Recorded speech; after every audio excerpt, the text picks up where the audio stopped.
Welcome to Coffees and Content, the podcast keeping you ahead in all things social media and digital marketing. I'm Lauren, digital marketing strategist, international speaker, and the owner of The Social Collective, a multi-six-figure marketing agency. Each week, I'm breaking down all of the latest marketing trends, strategies, and of course, those must-know updates. I'm going to be having conversations with some of the industry's top experts, sharing insights you simply won't hear anywhere else. So grab your cup of coffee and let's get into it.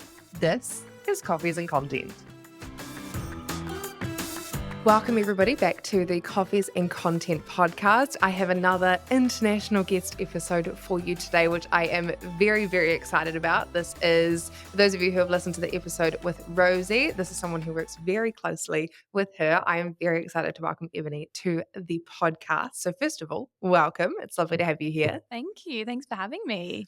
So to give a little bit of background around who you are and what you do, I mean, I've got a few notes, but then I'd love for you to introduce yourself as well. So Ebony is a social media manager, a podcast, and of course a community builder. I know you've had your podcast, Can I Buy You a Coffee, which is actually how I came to find out about who you were. And it's a podcast where you've chatted with marketers and other business owners around all of the lessons that they have learnt along the way, which I have personally loved tuning into. And I'm really excited for you to bring some of that to today's podcast. What I really love about what you've done is how you really focused on collaboration over the idea of competition, which I think isn't spoken about enough and isn't praised as much as I feel like it should be. And so I really would love to dive into that today. And I also want to talk through how you've grown your podcast community, how you have taken it while you're working full time and sort of doing it alongside your job, what that looks like, the ups, the downs, everything in between. So, welcome to the podcast. Thank you so much. I always low-key forget that New Zealand is not part of Australia. It's like international. I'm like, oh, what an international guest. I love that. I know it's really nice for me to be able to like come over and finally get to do some recording. And I mean, I'm very grateful for the studio that we can record in. And also thank you so much for coming and for spending the time on this podcast, having a chat with me. I think it's really important. And the reason, like I was mentioning to you before we started recording, the reason I'm bringing in a lot of new guests this season is I think it's so important to learn and actually really impactful, I feel like, to listen to other people's stories of where they've come from, what they've done, what's worked, what hasn't, rather than just constantly listening to like myself or somebody else who's got a podcast sharing their experiences. And I think there's a lot that you can learn from other people. So I'm very excited to dive into all of that with you. Yay. But of course, I came across you on Instagram, I want to say about a year ago or so. And I know that you are really big on bringing people together. I love the idea of your podcast being called Can I Buy You a Coffee? First of all, I want to know where the name came from and how it all came about. So talk me through that. Okay, so I actually started working on Can I Buy You a Coffee, or Sibyak as we call it. I say we because I'm pretty sure it was one of my community members who maybe said that first. And I was like, cool, Sibyak. Sibiak. Yeah, because it's quite long. It's got a nice ring to it. Yeah. And so I personally was looking for that kind of content. And I don't really like how there's a little bit of a generational gap in terms of sometimes the younger people, who are aspiring or just starting out in the industry feel like disconnected from people who are further along. But then the people who are further along may feel like they are made fun of or don't get the technical side of things. And I think that I was just really excited to, and I've always been this way, growing up with my grandparents, I would say, what would you have done differently? Or what would you do? Like, what's your best advice? I just think the best way to excel in whatever you want to do is to find someone who has done that. Yeah. And so I was looking for content similar to what you were saying. Like, there's a lot of people who are out there talking about marketing in the sense for people who are then going to leverage that for their brand. But in terms of people who are talking about careers specifically, I was like, I just couldn't find enough of that content there. So I started working on it at the end of 2023. I launched it in like March 2024 because it's just sort of come around to be almost a year that the podcast has been like live. Amazing. And yeah, it was just because I was looking for that. Yeah.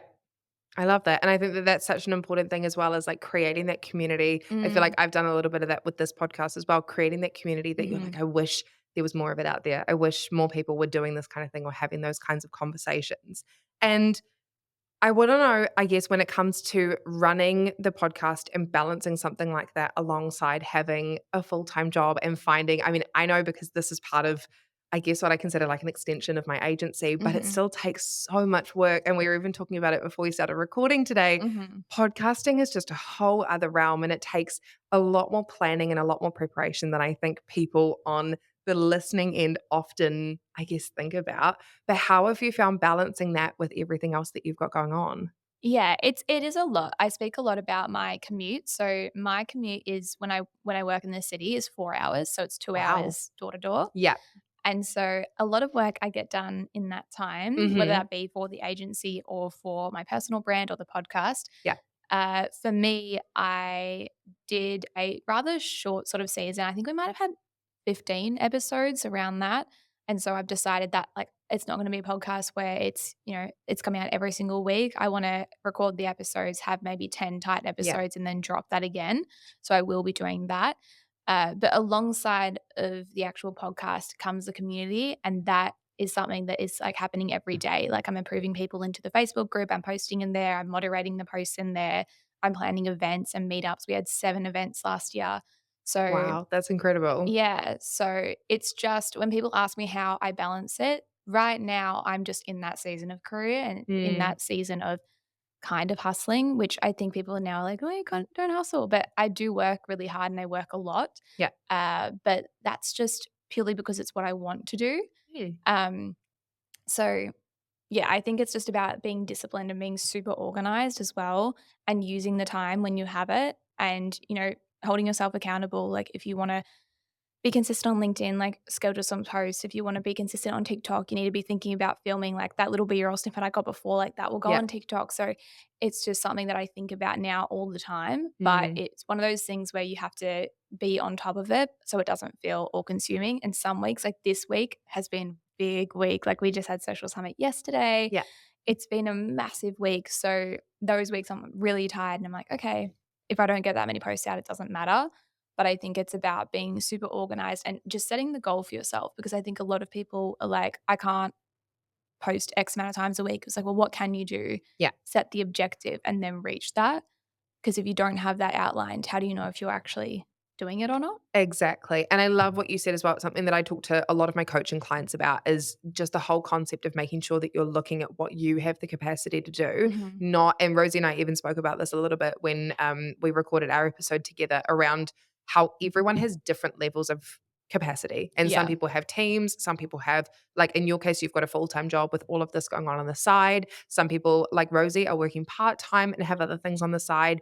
Everyone that we see on social media has different capacities, different time frames. Yeah. But I'd love to know from you, what do you find the most important thing for being able to hold yourself accountable? Because I think for a lot of people that that's their downfall is, Mm, and it's not, I mean, it's not necessarily a bad thing, but it's just, I've got that mindset that if you really want it, you will work for it. yeah. But I'd love to know for you, what is the thing that helps you hold yourself accountable? Or like, what's the mindset that you're in so that you can keep taking those steps forward, even in weeks like you said you've had this week with like Melbourne Social Co, which is the company you work for, have been working with the social summit to make it all Mhm. come together. You've still got your regular work to do. You've still got your extra stuff. You're coming on this podcast. Mhm. How do you keep yourself accountable for making the little steps happen, even when it's been a big week?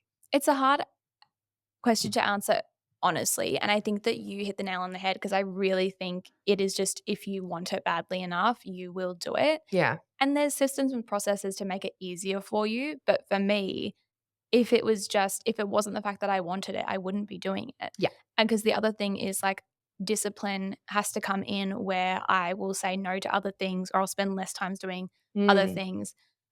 For example, through the week, like I don't really watch any TV. Mm. Even though it's quite nice to like sit with my partner and like watch an episode of our show, I don't Yeah. really get to do that. I just simply I don't like ever saying that I don't have time because that's the thing, right? It's like you choose what you spend your time on. Absolutely. So I am working on my personal brand, I'm finishing up work, I'm working on the next event. It comes back to that prioritization Mm. of tasks. And I think the other thing is like if you don't want to build a personal brand, if you don't want to be creating content, if you don't want to be posting on LinkedIn, then that's okay as well. Yeah. Like that's okay if you would rather be spending more time with your friends and family or exercising more or getting to relax and watch TV more. That doesn't make it wrong. Yeah. But it just means that like we are the sum of our individual movements and decisions.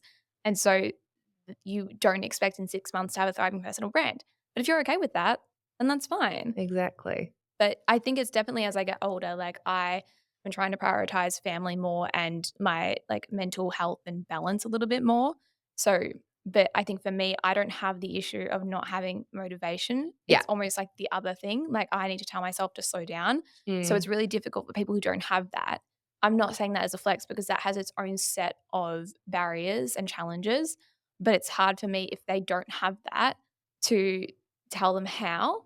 But I think it's just if you really want to work out how to prioritize that and maybe what are the things that you're prioritizing that aren't then adding up to what you want to be or who you want to be rather. Absolutely. I really love what you said as well just before around like you were referring to like the way that you are at the moment. You're like, I'm in this season. Mm-hmm. And I think that's so important too. Is like you said, if you don't want to post on LinkedIn or you don't want to, for example, like TikTok, I feel like so many people are feeling like they need to be showing up on TikTok and they need to be posting all the time. But then I see it with a lot of my coaching clients when we look at like the capacity of what's actually going on. Like if there's kids in the picture, if there's a full-time job, if there's like a partner, like there's other things going on. Mm-hmm. And I think looking at the season you're in life, like you said, is so important to really look at, okay, what is the thing that I'm focusing on right now? Where is my focus at? And then the other things can all just be in the background. But if they're not super important to you, I was speaking to a client about their values and what their 3 core values are, like at this particular time in their life,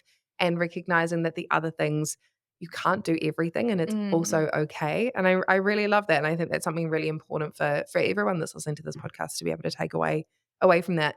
And speaking of being in seasons and having a lot going on, I'm sure that the whole concept of managing things like burnout, I know that it's a bit of a buzzword, but managing burnout and so you don't feel absolutely exhausted when you're running all these things. Like you said, you've got events to help organize, you've got your full-time job, you've got your podcasting stuff. How do you put measures in place, I guess, to make sure that you aren't creating so much content and doing so much stuff that you burn out?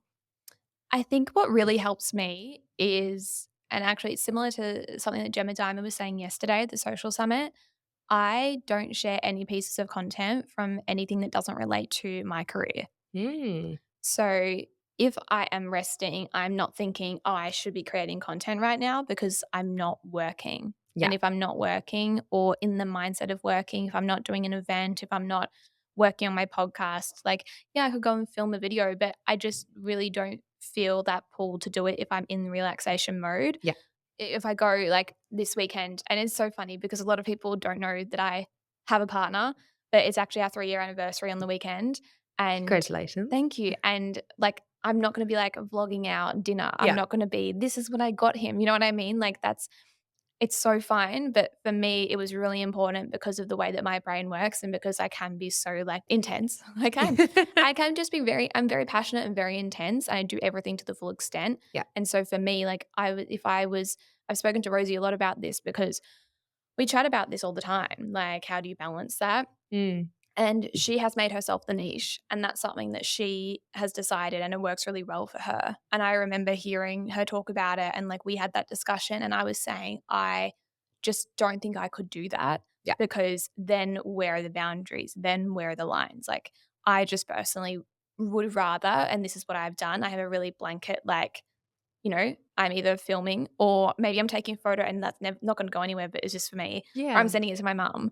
Yeah. So that really helps me avoid burnout. Not to say that I don't think I've ever fully had burnout, but I get exhausted for sure. Yeah. And yeah, but I think the other part of that, so like that real like segmentation of my public life, not that I'm in public life, but you know what I mean? Like stuff that I put out there and the things that I don't really helps me in that way. And then other than that, it's the physical things. Like I actually do have a Bachelor of Human Nutrition. Like that's what my background was. Right. So I'm really keen to like make sure we're eating like nourishing foods. Yeah. Making sure we're going to bed early. Like sometimes my sister will call me at 10 p.m. to tell me something and I will be asleep. We're going to bed at 9. I read my book. We're like asleep by 9:30, and that's something that's really important to me as well. And those core foundations.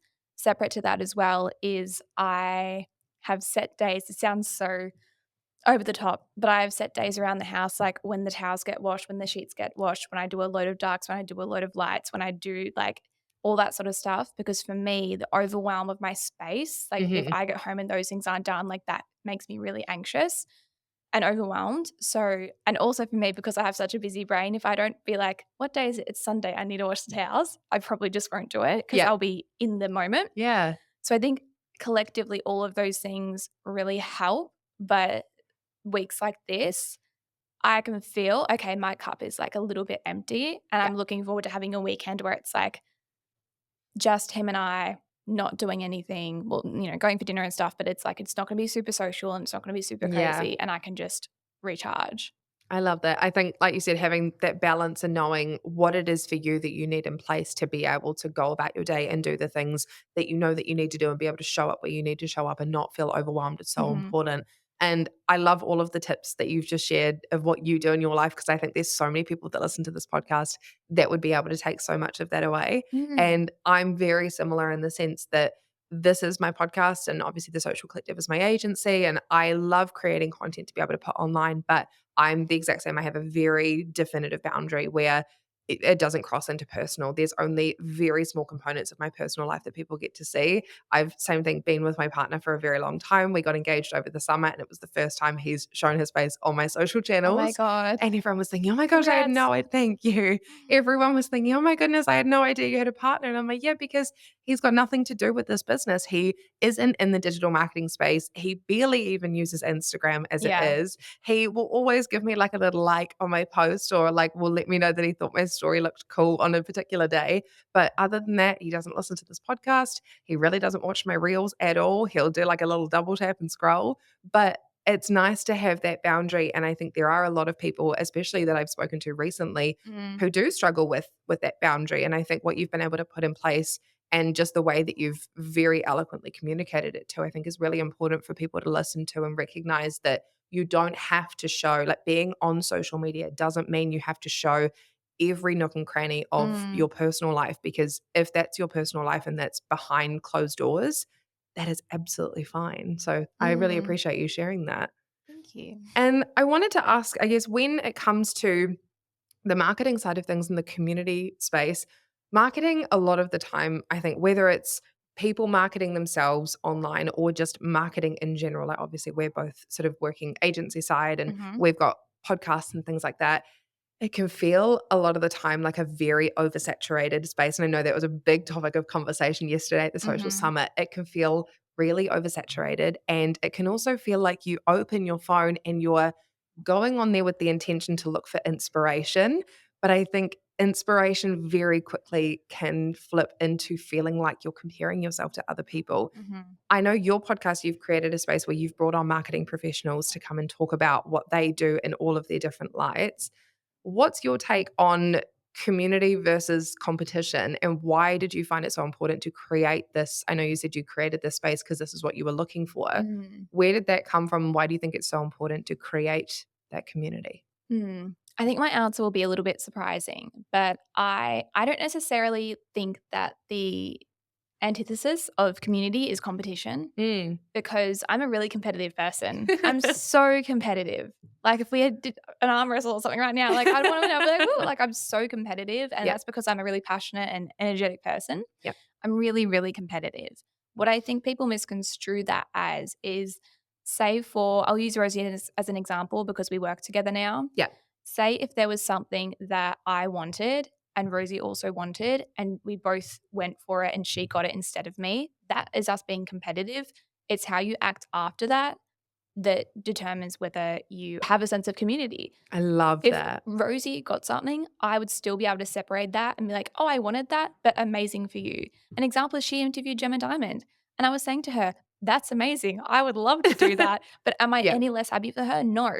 And I think because if you view it as this space, that whole like everyone gets a piece of the pie kind of thing, it really is true. I just do not think that because Rosie got to do something that I want to do, it means that I'm not good enough. It just means that Rosie gets to do it because she's great, but it doesn't mean that I'm not great. And so I think you can be competitive. And I think that narrative I've had a slight issue with, because a lot of people say like, oh, she's so competitive. She's so competitive, as if it's a really bad trait. Yeah. And I don't think it's a bad trait, because I think that No. a lot of the facets that come with someone who's really competitive is that they're motivated, energetic, and excited. 100%. So I'm very, very competitive because I want a lot of things and I want a lot for myself. And competitive can also be a good thing in terms of like internal competitiveness. Like I hold myself to a higher standard. I'm not constantly like looking around being like, what are you doing? What are you doing? I have a very good internal compass of like what's good enough for me and what's not. And that can be an issue. But I love being in a space where people are smarter than me and better than me and learning from them, which comes back to the podcast. Like I'm having these people on who have had 20, 30, 40 years in their career. And I'm like, you know so much. I just want to try and like, get some pearls of wisdom, which as I say in the 100%. intro from that.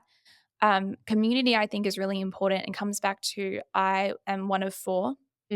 So and again, I love my siblings. My siblings are my best friends in the whole world. We are so competitive. We are so competitive. So I've always valued like having people around, and they are like my family of 6. We're like a unit.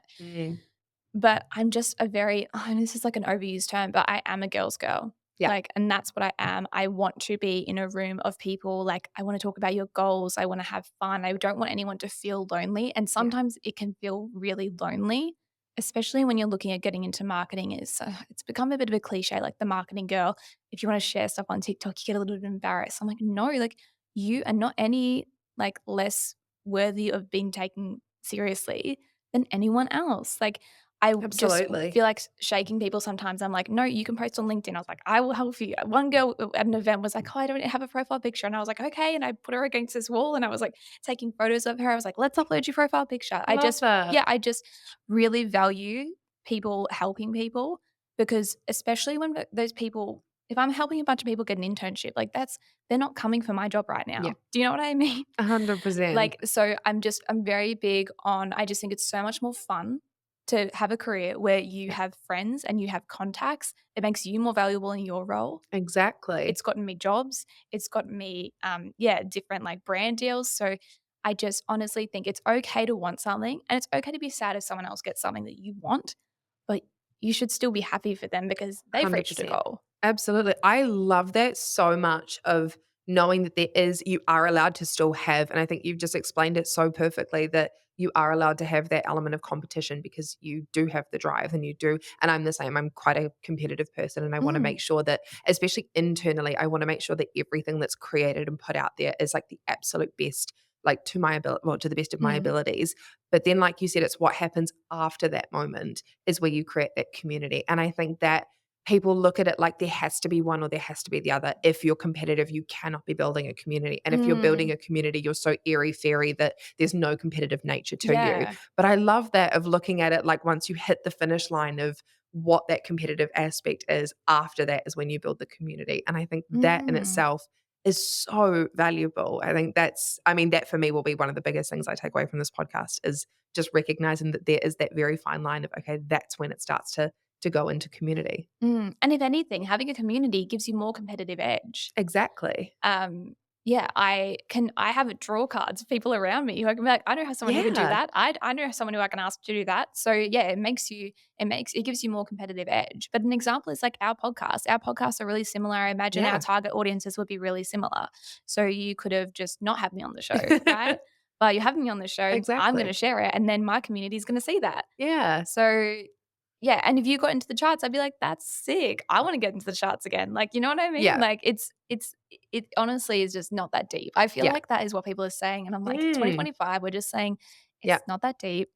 Right? Yeah. Exactly. And I feel like there's also, like you were saying, you can leverage yourself off of the other people that are around you. Yeah. And I also think there's that component of, you just don't know what you don't know. Yeah. And if you're not bringing yourself with, if you're not pulling other people around you that can help build and grow your skills and teach you more things, you are literally just going to stay stuck where you are. 100%. And I think that being able to, like you said, pull people in that like come on your podcast that have got 20, 30, 40 years experience, yes, you can be there one day and we can all be there one day. But the reality is that we're not there. And so why don't we learn from the people that are there already? So I think what you've done is fantastic. Yeah, exactly. I think, and I don't know why there's this hesitancy to reach out to people who are older or who have that. And I do understand actually why there's a hesitancy, but you can just learn so much. And I Yeah. think MSc is such an example. I've been there, I think 4 months now, and that's not that long. My skills, like my way of like reading data, my like everything, I am better at everything than I was when I started. And that's because I'm sitting around high performers. Yeah. And I could have come in and been like, oh, they do it this way, or they gave me notes on this. It's like, no, I'm so hungry for the feedback because they know and I want to do better. And I think that feedback is a huge thing as well. A lot of people don't take feedback well. Yeah. It's not meaning that you can't be upset. Like if you think something's amazing and someone was like, you could change this, this, and this, hopefully they've given you that, like, I don't like saying that, but like that bad sandwich. You know what I mean? Where it's like, yeah, there's like it's just all kind of smushed in and they put the little compliments on either side. yeah, well, hopefully they've done it in a nice way. Yeah. But ultimately, it's so much more beneficial for your career to have that piece of feedback than for them to have said like, oh yeah, that's fine. Exactly. I don't want it to be fine. 100%. I want to know what it is that I haven't done. And that's the approach I take with my team as well is it's not that there's anything bad about what you've done. You have done a fantastic job. But if I see there's other ways we can improve it, then we can all improve together. And it's the same approach I take when working with clients. And I'm sure you do as well. If they give you feedback, I'm like, please give it to me. If they're like, oh, I've got no notes, I'm like, no, surely there's something. Like, is there anything you can give me? Is there anything that you don't like or you don't resonate with, you don't connect with? And then once they share that, it gives you that much more of an insight into, okay, well, this is what I could be doing better for you. Yeah, I work really closely with Sam Gray, who is our head of social. And she is so great with data and so great. She's just so great. And she has really taken me under her wing because I'm working on strategies a lot. And she's just so amazing. Like she gives the greatest feedback. She shouts me out like to the whole team when I've done something really nice. And it's just, yeah, she's amazing. And I think that if you are, I think it's also something that's really important to leadership. If you're competitive in the sense that you don't want anyone else to like make their way up, you just can't be a leader. Yeah. Or you shouldn't be a leader because that does exist. Yeah. And I find it's definitely more for women. But for example, with Sam, like she has just been so nurturing to me and so helpful and helped me strengthen my skills and get so much better. And I have so much respect for her. But she could have been like, no, I just want to work on strategies, like, and not helped me at all. And that's, yeah, there's still a lot of that out there, unfortunately. And I've had people on the podcast who have shared stories, and it's often women who do that to other women. Yeah. So that's why I think we need to talk about that more and push community more. 100%. What's something that someone has shared with you, speaking of talking about things more, what is a piece of advice or something someone has shared with you on your podcast that has really stuck with you that you carry with you to this day? There's honestly so much because there's so many episodes now and so many amazing people. But probably something that I've taken on the most is actually something that happened at the end of a recording with, do you know Hayley Westerby? Yes. Yeah. So founder and owner of Gambit, and she came from the advertising space. And she was on my podcast and we were recording at the Commons, not far from here, near Melbourne Central.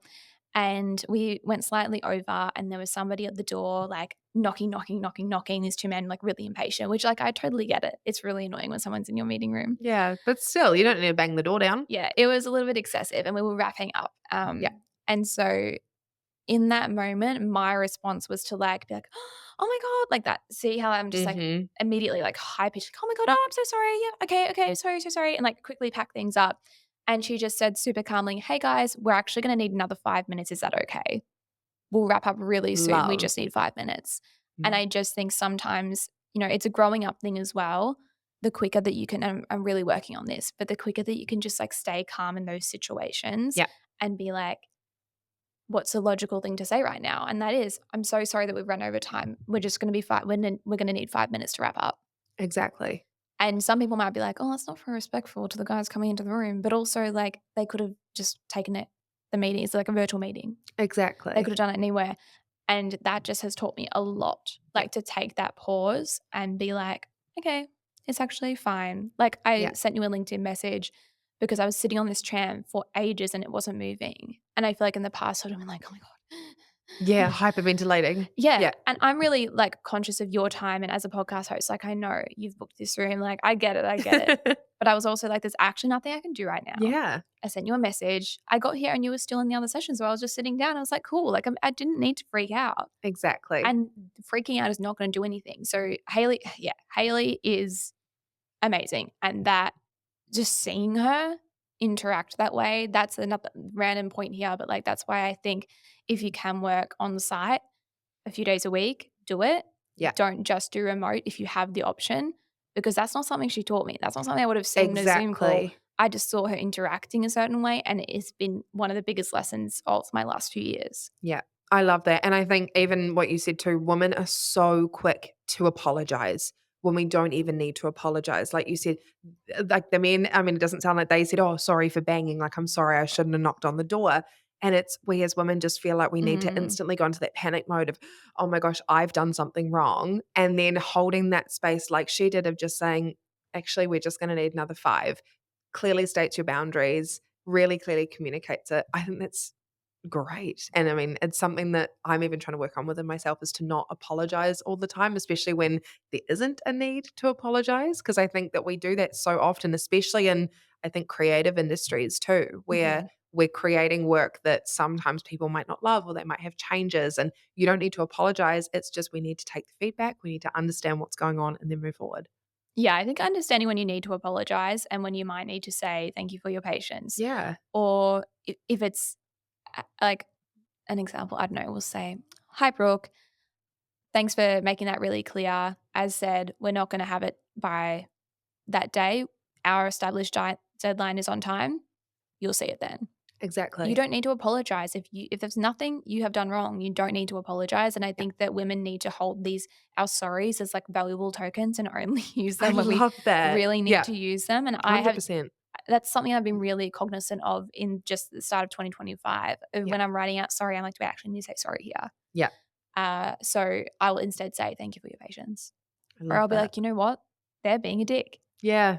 I don't need to say thank you for your patience because you're actually not being that patient. Exactly. Like write the email out, read it back, look at what can we delete. Yeah, remove sorry, remove just. Yes, just is a big one. I've worked on that this year of like, oh, just checking in. It's like, no, we're checking in. Like be definitive. And watch your buts, because sometimes we do that as well. So say, I think that we need to remove this. But if you think it's fine, it's fine. Exactly. And I'm like, no, this is what I think. And if they think it's fine, then they can think it's fine. But this is what I think. I don't think there needs to be a caveat to everything that you say. Absolutely. I love all of that. I think you shared so much insane, valuable information. Before we get towards wrapping up this podcast, I have a few rapid fire questions that I would love to ask you. First one's first is, what is a marketing trend in your opinion that you feel like just needs to go? I know there was a lot of conversation around this at the social summit yesterday around things that just need to be let go of. What is one thing that you're like in 2025, it's just we need to put it to bed? So I feel differently about this. I know this is rapid fire, but only because I think that different things will work for different brands. But I don't think anything that is verging on like not ethical is in.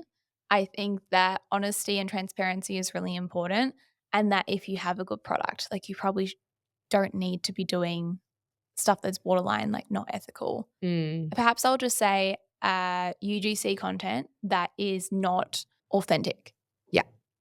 I agree. I absolutely agree. I think it's so damaging for brand. 100%. And I think people can see through it like a glass window. Particularly, I've struggled with, sorry, I know this is rapid fire. I've struggled with acne like growing up, like in my early 20s. And so anything that I see around that I'm like, that's not right. Like it really, because that is a lot of young women's Roman Empire. And like that is not fair. Like that's not ethical, that kind of stuff. Yeah. Well, is that what Gemma Diamond was saying yesterday with all of the skincare that she tests out? Like if she doesn't have that 4-week period of being able to try it and actually make sure that she really resonates with it and it works for her and she can speak clearly and communicate what it does for her skin, she won't talk about it. And I worked for an influencer many, many years ago. I was a personal assistant and she was wonderful. And I remember the one thing she said to me is, I'll never endorse something that I don't believe in because people can see it all over me. My brand loses credibility and their brand loses credibility.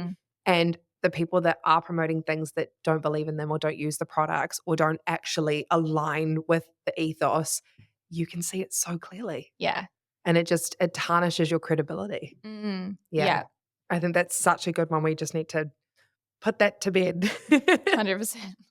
What, in your opinion, because obviously you have a lot of conversations with marketers and business owners and people on the daily, what is your top tip for starting up a conversation with someone if someone's nervous to do it? Like, I'm imagining someone who wants to reach out to like a marketing competitor or someone in their industry and want to grab a coffee or something like that to pick their brain and learn more, but they're a little bit nervous because they don't want it to feel like, oh, I'm trying to like encroach on your territory.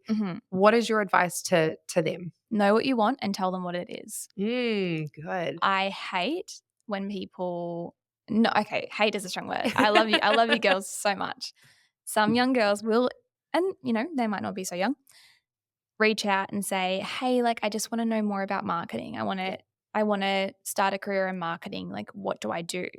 And to me, that's almost like offensive. Yeah. I'm like, I have a whole podcast. I have a group. I have all of this content on TikTok. I literally have so many videos where the hook would have been, if I was starting my career today, this is what I'd do. Yeah. And so for me, if they had actually reached out and said, hey, I listened to this podcast episode. I'm really interested in getting better at analyzing data, and I'd love to know how you have overcome that yourself, because I know that's something you used to struggle with.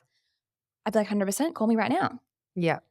But it bothers me when you expect me to do the work, and I'm not even a big creator. And it would be the same for someone who's a high up executive, right? Because they are so busy. So when you go in and you don't even know what you want, how are they going to answer that? And I guarantee they'll either ghost you or they'll say, sorry, I don't have time. Yeah. Because the mental load for them of working out what you even want is too much. So go in and say, what is it? Is it public speaking skills? Say, I heard you speak at the social summit yesterday. I admire your speaking skills so much. I was wondering, I have a few questions about this and this. Could we get coffee or perhaps a phone call? Because a lot of people can't do coffee. If you give them that option, then maybe that they will say yes. Yeah. But a coffee, it is, and the whole can I buy you a coffee? Probably a lot of my guests can't sit down with every single one of my podcast listeners. Yeah. They need to get some work done. Exactly. So that was part of it. But do it respectfully, in a way that you respect their time, you respect their knowledge, and you don't expect them to do the heavy lifting of what you want. I love that. I think that's so important. And remembering too that, like you said, they don't want to have to do all the heavy lifting and use their brain power to think about what it is that you might want, because at the end of the day, it also might not be what you're looking for. And then you've kind of ended up going around in circles with a conversation that isn't helping anyone and just frankly waste their time. It isn't respectful of them as a person that you're reaching out to. Yeah. I had someone, a good friend of mine, actually, the friend that I brought with me to the conference yesterday, she reached out and did the exact same thing. She saw me on a podcast and I was talking about how I hired my staff and my team and the ups and downs of employment and bringing on employees and contractors and that kind of thing. And she reached out to me and said, hey, I'm in this process of like looking to bring on a new staff member. I listened to the podcast that you were on. I would love to be able to pick your brain about what it means to bring on a staff member. And am I going to do it right? And now we're friends. Yeah. We went out for coffee, we sat and we talked. I gave her some advice. She came with all her questions prepared. And it was, the friendship just kind of happened naturally. But the fact that she came into that conversation with exactly that, saying, this is what I'm looking for and this is what I would hope to get out of the conversation. And can I buy you a coffee? And I said, absolutely, you can. And we'll sit down and we'll talk. Because I also knew going into it what to prep for the conversation. Yeah. And it's the same with, I guess, when you bring like guests on your podcast and like you've come on this podcast, you come on knowing exactly what to expect, what you're going to get out of it. So there's no uncertainties. And also you're not then going into a conversation where you're like, this is not my area of expertise. So you've taken up my time and I can't help you. Exactly. Yeah, I think that's fantastic. And what is a myth about marketing? Because I'm such a big fan of like debunking myths that just are not real, for lack of any other way to describe it. What is something that you think that people believe about marketing in general that is just so not true that you would like to make clear? I know this is an audible platform unless we do this as a social clip, but I am so over that you're either a nails emoji, sprinkle emoji, sparkle emoji, pink love heart emoji marketing girly, or you're a graph, MacBook, the kind of marketing girly. Did I subscribe to that early on? Yeah, because it was everywhere. Do I anymore? Absolutely not. I'm really great at data. I'm really, really great at data. I love it. I love analyzing things and I love strategy. And for me, strategy is a combination of creativity and data. Yeah. Because if you're not creative, it's not gonna work strategically. Yeah. But if you're not data driven, it's also not going to work strategically. 100%. And as someone who grew up really struggling with maths and not being very good at it, it was definitely a boundary for me. To be able to say now I love data, I love analyzing data is huge for me. But everybody can get there because you just need someone who has the time to teach you. And if you're in a workplace, say, I know that we do reporting like this. I'm just really not feeling confident with the data. Can you please sit down with me for half an hour? We'll record it so I can go back over it and just show me how you would kind of make analysis through here. And you'll obviously get better as you go. But I love data now. And I love that I'm in that place. I am a very data-driven marketing girly. Do I love the content? Yes. Do I love like the Devil Wears Prada, working in the city vibe? Yeah. Yes, but you can be both. Like that's a complete myth. You have to be one or the other. Yeah, I really love that. And I think that I actually do feel like it's important to have those elements of both. Like you can't just be all of the visual side of things and you can't just be all of the data, unless obviously you've got other people to support you with those. But if you're trying to do it on your own, you need to be able to understand both sides of it and know what you're looking at and why it's so important. It's one of the things I teach a lot of my coaching clients is like you need to know your numbers, both financially in the business and then also on the marketing side of things. Because if you don't know what you're looking at, you're just going off, yes, a gut feeling is good, but you're just kind of, you're just like feeling into the vibes. And for all you know, they could be the wrong vibes. So I think data is so important. And my last question on the rapid fire for you today is, who is your dream podcast guest? Zoe Foster Blake. That was such an easy answer. Yeah, my boss Shelly and I, we just love Zoe so much. I love her. I've read every one of her books. I read her new book, Things Will Calm Down Soon. I read it as soon as it came out and I loved it. I love GoTo. I love her. I love I mean, she's done so many podcast episodes before. Yeah. And so, I mean, if you're listening, if she's a listener, of course, I would love to do like a marketing spin on that because she's so into that part of her business and very content, like because she comes from writing, she comes from a creative background. Yeah. But I love her so much. I love that. Well, I hope to hear her and see her on your podcast one day. Please, ZFB, we'll put all the vibes out there. Well, thank you so much for coming on the podcast today. I feel like there have been so many amazing golden nuggets in this episode that people will be able to take away from having a podcast to growing a community to making sure that they don't burn themselves out while doing it all at the same time. And understanding, I think, too, that there really is that component of self-discipline that you have to have if you want to be able to grow in any of those areas. What can people expect from you next? And where can people find you after this episode if they want to follow what's going on and follow more of your journey? Amazing. So I am Eb on social, EBON social, everywhere. And I used to have a lot of fake accounts, but they've finally been taken down. So you shouldn't have any trouble finding me. I have the Can I Buy You a Coffee podcast, but if you find me on TikTok, you'll be able to find everything else. And if you want to join our community, maybe we could have the link to the Facebook group. Absolutely. I'll put everything in the show notes. Yeah. Amazing. Thank you so much. Thank you for coming on. And I hope to see you again next time I'm back in Melbourne. Yeah, definitely. We'll get coffee. Sounds good. Bye. Bye. That's it for today's episode, but the conversation does not have to stop here. Join me over on Instagram and let's keep the chats going. You can find me at lauren.thesocialcollective and also Coffees and Content Pod. Let me know what stood out from the episode, what your biggest takeaways were, what you think, and if you have any burning questions that you want to know. If you found this episode helpful, make sure you subscribe so you never miss a single episode, whether you're on YouTube, on Apple Podcasts, on Spotify, or wherever else you listen to your podcasts. And of course, if you are really loving the show, it would mean the world to me if you could give us a 5-star review. Give us a 5-star review on the episode and, of course, the podcast as a whole, and let me know if you've got any questions. Thank you so much for hanging out with me today. I will see you next week for more marketing, more strategy, more chats, and, of course, more coffee. See you then.